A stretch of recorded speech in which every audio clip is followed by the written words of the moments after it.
Dari stroke, kencing manis, darah tinggi, kankernya sudah hilang semua.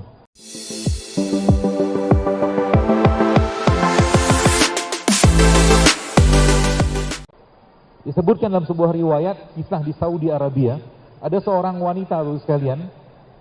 Wanita Saudi ini dia subhanallah kena kanker. Sudah cukup parah kankernya dan dokter mengatakan gak lama lagi usianya dengan teori pengobatan yang ada.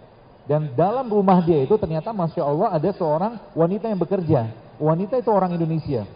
Menariknya setiap per 2 jam wanita tadi, orang Indonesia tadi itu pergi ke toilet, ke kamar mandinya. Apa yang dikerjakan? Dia awalnya bingung, ini apa nih orang, kenapa bolak-balik kamar mandi?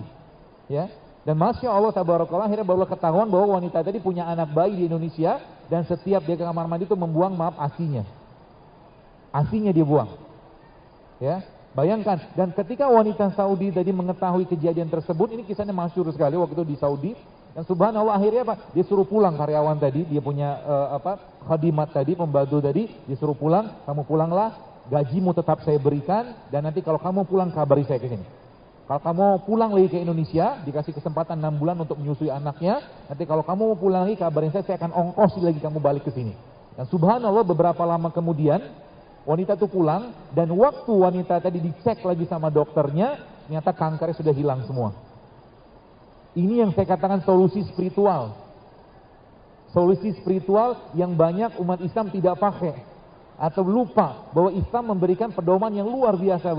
Ketika cinta itu disebarkan, ketika kasih sayang itu disampaikan kepada orang, diberikan kepada orang, maka Masya Allah, efeknya luar biasa. Contoh. Ketika kita memberikan uang kepada orang ini, contoh saja 5.000 ya, atau mungkin 2.000 atau berapapun lah, 10.000 yang uang-uang jumlah kecil gitu kan. Orang itu ketika menerima uang kita, ya pasti dia akan mengucapkan alhamdulillah, terima kasih, Masya Allah, alhamdulillah, seperti itulah. Coba teman-teman sekalian, ya kita mulai menaikkan ya derajat atau mungkin pintu atau keran perasaan kita itu kepada orang lain. Ya, dengan cara apa? Misalkan biasa ngasihnya 10.000, sekarang kasih 100.000. Biasa kasihnya misalkan 50.000, sekarang kasih 200.000. Dibuka kerannya lebih besar, sebenarnya kita membuka perasaan lebih besar. Dan perasaan seperti itulah nanti akan langsung ke langit. Karena itulah bentuk rasa cinta kita kepada Allah dengan memberikan sesuatu kepada orang dalam bentuk uang sebagai simbolnya. Atau mungkin apapun bentuk sedekahnya. Seperti itu. Ya, itu yang saya katakan solusi spiritual. Maka umat Islam kalau menggunakan solusi spiritual tadi sebenarnya banyak penyakit bisa hilang, Ya, apalagi sekarang baru sekali kita lihat penyakit degeneratif, ya, penyakit degeneratif mulai dari stroke, kencing manis, darah tinggi. Solusi spiritualnya apa? Ada 3. Nanti saya akan cobakan bahwa ternyata ada 3 poin penting yang akan saya sampaikan hari ini. Pertama, ya, dari KPA baru ditulis tadi. Ya, ada 3 U, ya, akan saya sampaikan. Yang pertama, bersihkan tubuhmu. Ya, bersihkan tubuh. Yang dibersihkan apa? Sebenarnya bukan raganya. Kolbunya dulu dibersihin. Dengan cara apa? Bersedekah, berbagi, berbuat baik sebanyak-banyaknya, bersihkan. Ya, puasa itu sebenarnya salah satu bentuk pembersihannya. Sayangnya bulan Ramadan, Bapak sekalian, ya, banyak umat Islam ya saya melihat itu malah justru tidak memanfaatkan Ramadan sebagai bulan bersih-bersih badannya. Ya. Lebih sibuk berpikir buka apa, sahur apa, ketemu siapa, ya. Tapi Qur'annya lupa dibaca, sejuz pun nggak sempat. Ya, maka Ramadan kali ini saya mau menantang Anda. Berani menerima tantangan? Berani ya? Ramadan kali ini Bapak sekalian, yang harus kita kerjakan nanti, bukan harus ya, saya menantang Anda. Yuk kurangi makan. Berani nggak? Kurangi makan, perbanyak ibadah. Siap? Mendadak sedih gitu ya.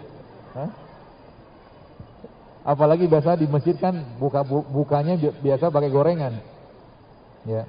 Biasa pakai gorengan, kemudian macam-macam lah gitu, nggak ada perubahan dengan 11 bulan yang lain.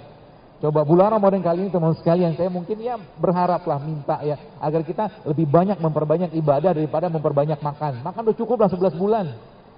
Udah banyak kita makan. Ya. Bulan Ramadan fokusnya ke ibadah, sedekah, baca Quran, zikir, bantu orang, seperti itu. Ramadan kali ini. Kan udah mulai dekat yang kita ke Ramadan. Pertama itu, bersihkan tubuhmu. Maka sebenarnya tubuh kita Bapak sekalian sudah di set up sama Allah untuk bisa membersihkan tubuhnya sendiri. Ya. membersihkan tubuhnya dan memperbaiki tubuhnya. Asal apa dibersihin dulu. Maka ada protokol dalam Islam sebenarnya. Saya menyebutnya protokol. Yang itu syariat sebenarnya.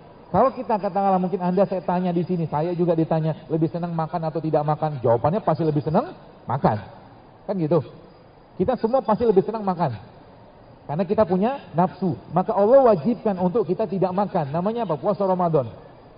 Dan secara sains memang ternyata proses bunuh diri sel kita itu terjadi per 12 hari. Jadi pernah saya sampaikan juga bahwa kalau kita ambil angka 365 dan bagi 12 maka akan ketemu angka 30. Jadi bahasanya sebenarnya muslim atau tidak muslim dia setahun dia sebenarnya perlu mengistirahatkan lambungnya 30 hari untuk memperbaiki fungsi sel atau fungsi tubuhnya. Yang kita kenal dengan puasa Ramadan. Itu sebabnya puasa Ramadan itu teman-teman sekalian sebagai salah satu bentuk detoksifikasi yang terbaik dan Allah sampaikan dalam Al-Quran. Apa kata Allah? Ya ayyuhallazina amanu kutiba alaikumusiyam kama kutiba alal ladzina min qablikum. Jadi sebelum kalian kata Allah sudah ada syariat ini. Kita sama Nabi Adam sama apa? Jeroannya sama, cuma beda di casing maksud saya. Casingnya Nabi Adam 60 hasta, 27 meter. Tapi jeroannya sama. Maka syariat puasa itu sejak lama sudah ada. Maka kalau kita memberikan atau mengambil konsep perbaikan tubuh itu sebenarnya yang paling utama bersihkan badan dulu. Ya, jadi kalau saya lihat ternyata pola-pola itu sederhana sekali. Nanti kita akan bahas tentang kunyit sedikit insya Allah. Ya, bersihkan tubuhmu. Yang kedua apa, teman-teman sekalian? Yang kedua,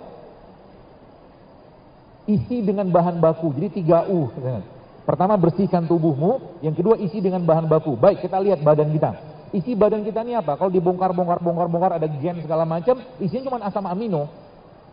Yang kita kenal dulu dengan adenin, tirosin, guanin, sitosin, ATGS. Isinya asam amino. Maka Allah Subhanahu wa taala memberikan kepada kita di muka bumi ini asam amino terbaiknya. Salah satunya apa? Ini kan. Kurma. Maka Nabi SAW pernah sampaikan bahwa rumah di dalamnya ada kurma, maka rumah tadi tidak akan kelaparan. Asam amino yang kedua yang terbaik apa? Madu. Jadi isi dengan bahan baku. Maka habis puasa kita disunahkan untuk berbuka dengan kurma, bukan gorengan. Gorengan. Ya. Boleh nggak makan gorengan? Boleh. Gorengan halal nggak? Halal. Sehat nggak? Kenapa dimakan? Enak kan? Penyakit nggak itu? Kalau semua makan untuk enak, penyakit namanya. Ya, teman-teman sekalian gitu ya. Jadi isi dengan bahan baku ya. Dan ada bahan baku yang ketiga yang ada di Indonesia nih. Yang subhanallah kalau ini dipakai teman-teman, masya Allah luar biasa. Harusnya Indonesia ini menjadi negara paling sehat di dunia, negara yang paling bebas kanker harusnya. Kenapa? Kita sudah punya satu bahan baku yang luar biasa. Jadi kalau kita lihat begini. Misalkan begini ya, jeruk ya, atau jeruk nipis kayak begini. Lihat, kalau kita mentadaburi apa yang Allah ciptakan, kita semakin masya Allah, Rabbana ma khalaqta hadza batila. Lihat, ada apel kayak begini, meskipun impor. Apel ya. Apa persamaan mereka ini? Dua ini, sama-sama buah. Lihat lagi ada pisang di sini, atau jeruk lah. Apa persamaannya? Allah menciptakan mereka ada kulitnya, ya kan? Semua ada kulitnya teman-teman sekalian, ada kulitnya. Kulit ini pelindungnya. Kapan waktu terbaik yang kita makan buah? Waktunya mungkin saya sampaikan pagi ya. Nih pagi kayak begini. Tapi saya sampaikan bahwa waktu terbaik makan buah saat buah tadi dipetik dari pohonnya, tapi nggak punya pohon. Masa nggak punya pohon? Kenapa? Ketika putus dari pohon tadi, apa yang terjadi? Mulailah putus saluran energi, saluran nutrisi, gizi dari pohon tadi ke buah tadi. Itu sebabnya Allah memberikan pelindungnya kepada mereka ini berupa kulit. Ketika kulit ini dibuka teman-teman sekalian, dibiarkan beberapa menit saja, apa yang terjadi? Pasti mulai kekuningan, kecoklatan karena ketemu oksigen, kan gitu. Maka sebenarnya kalau kita sekarang kan lagi heboh-hebohan, glowing-glowingan tuh. Pakai berbagai macam produk-produk. Jadi sebenarnya kulit kita ini cerminan dari isi perutnya. Kalau perutnya, badannya sehat, kulitnya pasti bersinar. Syaratnya apa? Syaratnya dia harus perbanyak makan makanan yang tidak teroksidasi. Jadi kalau Anda ketemu dengan jeruk, habis dibuka langsung makan. Termasuk ada salah satu sumber, tadi saya sampaikan, ada salah satu sumber asam amino yang luar biasa baik di Indonesia, yang Allah lindungi dia dengan sangat luar biasa. Ada serabutnya, ada cangkangnya, ada dagingnya, dan di dalamnya ada air yang kita kenal sebagai air kelapa.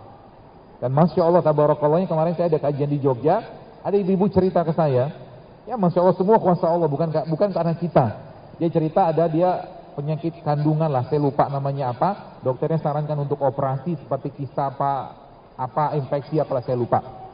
Jadi dia cerita sebelum dia mau operasi itu akhirnya dia mengkonsumsi air kelapa yang muda itu, kemudian dia blender sama ini kunyit, ya, ambil kunyit dipotong dan dia tambahkan lagi dengan kurma. Masya Allah, tabarakallah, teman-teman sekalian, apa yang terjadi? Tiba-tiba dari kemaluannya keluar gumpalan darah yang ya kayak klot gitu loh. Seperti itu. Modal itu doang. Kenapa? Coba lihat, kita belajar kunyit sekarang. Apa yang dilihat dari kunyit? Bentuknya kayak apa? Kalau kita potong, kalau teman-teman melihat ya, kalau kunyit nanti coba dibuka gitu, ini yang agak gedean. Kunyit ini kan Allah menciptakannya seperti apa? Kayak seperti pembuluh darah. Ya kan? Kalau pembuluh darah dipotong, penampang dibuka, maka pembuluh kayak begini. Maka sebenarnya tanda-tanda kebesaran Allah dari produk-produk ciptaan Allah sudah sangat jelas. Maka kunyit ini teman-teman sekalian menjadi salah satu pembersih darah kan. Tapi kita punya satu sumber lagi nih, saya mau kasih aja resepnya nih. Ya, ini teman-teman bisa pakai, terutama yang sudah banyak masalah di badannya. Ya, nanti Anda ambil kunyit, potong aja kunyit kayak begini, lalu Anda blender sama. Jadi kan gini, kalau kita lihat darah itu kan di dalamnya mengalir, jadi pembuluh darah dalamnya kan mengalir tuh, darahnya. Ya. Isinya apa? Beri dia pesan terbaik dari Allah melalui produk ciptaan Allah yang terbaik, salah satunya adalah habatus sauda. Ini nanti kunyit Anda ambil, ya kupas gitu kan, lalu teman-teman blender, ambil mungkin kunyit mungkin 1 ruas kayak beginilah, 1-2 ruas lah. 1 ruas cukup atau 1,5 ruas, nanti Anda ambil mungkin 1 sendok makan atau 1/2 sendok makan habatus sauda bubuk. Ya. Habatus sauda bubuk, lalu blender mereka tadi dengan kurma. Dicoba, kapan waktu terbaiknya dimakan atau diminum? Malam. Mau tidur. Kenapa? Lihat kata Allah dalam Al-Qur'an. Malam itu adalah waktu terbaiknya untuk istirahat. Maka malam bukan waktu terbaiknya untuk banyak makan. Kasih petugas istirahatnya lebih atau petugas kebersihan lebih banyak. Siapa petugas kebersihannya? Ya salah satunya itu tadi. Isi bahan baku. Jadi isi bahan baku itu asam amino. Maka coba mulai rutinkan teman-teman sekalian, dalam 1 minggu itu Anda mungkin 2-3 kali minum air kelapa. Itu asam amino. Tapi syaratnya jangan pakai gula. Sudahlah, talak 14 sama gula pasir. Ya, jangan talak 3 lagi, talak 14 sama gula pasir. Enggak ada lagi, Anda sudah cukup manis tanpa gula pasir, tenang aja. Yakinlah. Ya. Kalau Anda pengen makan manis, ambil manis dari sumber kayak begini. Minum teh tawar tapi makannya kurma, jauh lebih sehat. Minum kopi pahit, makannya kurma, jauh lebih sehat. Ya seperti itu. Ya. Jadi itu ya. Jadi teman-teman, yang pertama tadi bersihkan tubuhmu, kolbumu, ya dengan puasa, dengan berbuat baik, fisiknya dengan puasa, ya. Jadi kalau kita pernah mendengar ada suatu perkataan sumut tasihu, bahwa puasa itu menyehatkan, memang benar. Maka coba lihat, ada 30 hari Ramadan, ada 6 hari Syawal, ada puasa Senin Kamis, ada Ayyamul Bid, ada puasa sunnah, dan tambah 1 lagi berbekam, komplit sudah. Kalau umat Islam menggunakan apalagi puasa Daud, itu lebih dahsyat lagi. Kalau kita pakai pola itu, sebenarnya mana ada kanker bisa hidup pada lingkungan orang yang berpuasa? Gak bisa. Kanker itu muncul gara-gara apa? Ya faktor pendukungnya banyak, pencetusnya banyak. Ya salah satu pikiran. Ya, toksik yang paling buruk itu bukan toksik dari makanan, bukan toksik dari minuman, bukan toksik dari pestisida atau bahan kimia, tapi toksik dari pikiran. Paling buruk. Ya. Seperti itu. Jadi yang terakhir apa? Yang terakhir, pertahankan dengan produk ciptaan Robmu. Yang pertama, bersihkan tubuhmu dengan puasa. Ya, yang kedua dengan berbuat baik. Yang kedua apa? Isi dengan bahan baku. Bahan baku kita tadi apa? Asam amino. Ya, ini sebenarnya kan kurma asam amino, madu asam amino, teman-teman sekalian. Yang ketiga, Ya, pertahankan dengan produk ciptaan Robmu. Poin pentingnya. Jadi nanti Anda maintain kayak begitu. Jadi nanti misalkan nggak boleh makan nasi. Apakah kita melarang makan karbohidrat? Tidak. Makan karbohidrat tetap jalan. Tapi cari karbohidrat yang sehat. Contoh karbohidrat, contohnya apa yang sehat? Beras merah, beras coklat, beras hitam, atau mungkin Anda makan kentang, makan jagung, atau mungkin makan ubi. Bisa. Nggak mesti makan nasi putih. Ya, Anda makan nasi putih boleh nggak? Boleh. Tapi coba diubah sedikit nasi putihnya sehingga nggak berat di badan. Ya, caranya gimana? Ambil bawang merah, bawang putih, serai. Nanti kalau mau bikin nasi ala-ala saya. Bawang merah, bawang putih, serai.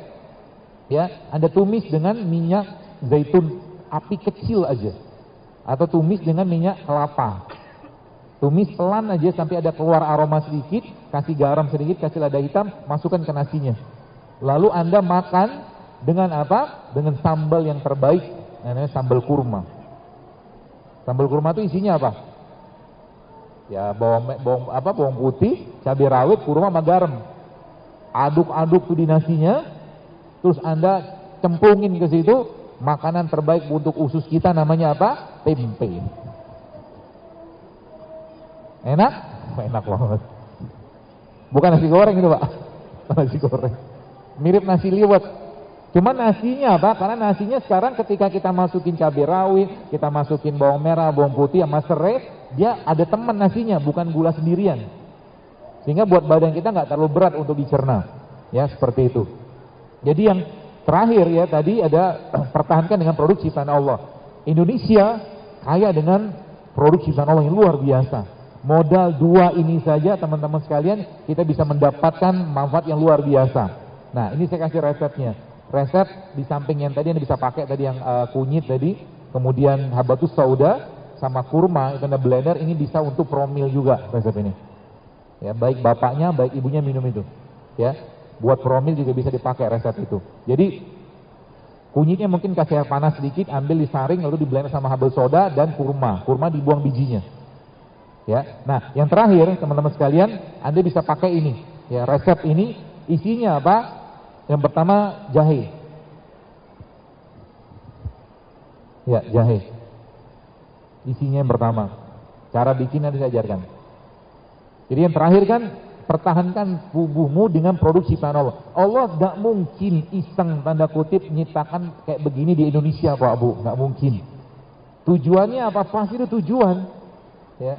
Untuk apa? Untuk menjadikan penduduk negeri ini sehat dan bertakwa, karena sehat yang saya sampaikan harus bikin kita makin taat. Kesehatan yang Allah berikan kepada kita harus bikin kita lebih taat. Kalau tak taat dengan kesehatan, mungkin jauh lebih baik sakit untuknya dengan Allah gugurkan dosanya. Seperti itu. Bahan pertamanya ini jahe. Ya. Yang keduanya kunyit. Yang ketiganya lengkuas. Yang keempatnya serai. Ya. Jahe, kunyit. Apa tadi yang ketiga? Lengkuas, serai. Ya. Lalu itu Anda potong-potong rajang semua, kasih air panas, teman-teman sekalian. Lalu Anda ambil jeruk nipis seperempatnya lah, masukin di situ. Ya. Setelah disaring masukin di situ, dan habis disaring Anda blender lagi dia sama ini kurma. Coba diminum nanti, efeknya coba rasakan. Syaratnya apa? Jangan masukin bahan pengganggu dalam badan kita yang bikin kacau. Terutama gula-gula yang tidak sehat. Contohnya nasi putih. Contohnya lagi apa? Tepung-tepungan. Ya. Yang ketiga apa? Gula pasir. Jangan dimasukin itu dulu. Kalau itu masuk, mereka kerjanya tidak optimal. Ya. Coba mulai latihan tuh. Latihan bagaimana dalam 1 minggu ke depan, 3 hari dulu deh, nggak makan nasi putih, nggak makan gula pasir dalam bentuk apapun, nggak makan tepung sama nggak makan produk yang mengandung minyak. 3 hari dulu. Meskipun saya tahu godaannya berat, baru keluar Ivan di pojok kuliner loh. Latihannya sih nanti, pojok kuliner kan. Boleh nggak makan begitu? Ya boleh, nggak ada yang melarang ya. Tapi coba ciptakan dulu kebiasaan sehatnya. Ini sayur jarang, buah jarang, puasa jarang, air putih jarang, olahraga jarang, gitu kok jalur sehat. Kalau bahasa Jawanya gitu loh. Gitu kok minta sehat, ya. Artinya apa? Kalau itu mau diperbaiki teman-teman sekalian, benerin dulu badannya, bersihin dulu. Sehingga apa? Mereka ini sebenarnya ketika masuk ke badan kita, mereka sudah ada teman di dalam, reseptornya gitu loh. Jadi waktu dia masuk ke dalam udah cocok, ke jantung cocok, ke ini cocok. Ini yang saya katakan produk ciptaan Allah ini. Makanya kalau ada orang tanya ke saya, dokter maaf kunyit itu aman nggak? Kemarin pas ada kajian di satu tempat, ada seorang yang bertanya ke saya, dokter itu dosis kunyit itu seperti apa? Dia bilang, kita kan butuh dosis, dia bilang. Terus saya balikin sama dia, mana menjawab seperti itu, saya katakan nggak perlu ilmu tinggi-tinggi. Tolong kasih saya data, apakah di negeri kita ini ada orang keracunan minum kunyit, saya bilang. Ada nggak sih? Nggak ada loh. Karena toh kita minum kunyit apa? Sejempol, sejari, seruas. Sebanyak apa sih kita minum kunyit gitu loh. Hebohnya minta ampun dengan dosis gitu kan. Itu sebabnya sering saya sampaikan, kita kan pakai TF namanya. TF itu apa? Takaran feeling. Takaran feeling. Pakai perasaan sih gitu kan. Ibu-ibu biasanya kalau masak juga nggak ditaker. Ya masak ini, masak itu nggak ditaker gitu loh. Masak aja. Hasilnya juga enak karena masaknya dengan cinta. Betul loh. Coba dia masak sup, masak apa pindang gitu kan, atau sup lah. Ditakar tuh jahenya sekian, cengkeh sekian, apanya sekian, bawangnya sekian, coba ditakar. Tapi masaknya lagi bete, lagi baper, lagi marah, nggak bakal kerasa tuh makanan. Ya kan, seperti itu. Dia pengendali semua teman sekalian. Dia pengendali. Maka jaga hati baik-baik. Lagi nggak perlu marah, jangan marah. Ya. Dan hati itu ya mungkin terakhir, hati kita itu teman-teman sekalian dia nggak butuh banyak makan. Kalbu kita nggak butuh banyak makan. Makanannya justru malah kebaikan. Itu sebabnya Nabi pernah sampaikan bahwa ada dua yang menyebabkan lemahnya iman seseorang. Ya, bukan Nabi, tapi ulama menyebutkan lemahnya iman seseorang karena dua. Yang pertama banyak bicara, yang kedua banyak makan. Kalau udah banyak makan apa yang terjadi? Gemuk lah. Orang banyak makan pasti gemuk, mau apa lagi ngomongnya? Ya, makan terus, apalagi makan di waktu-waktu yang berat tubuh kita untuk mencerna. Contoh malam, coba malam ini kan sekarang jam 5 nih. Ya, latihan gak usah makan malam. Siap nggak? Siap? Ya, apa-apa kalau nggak siap, latihan dulu. Ya, seperti itu ya.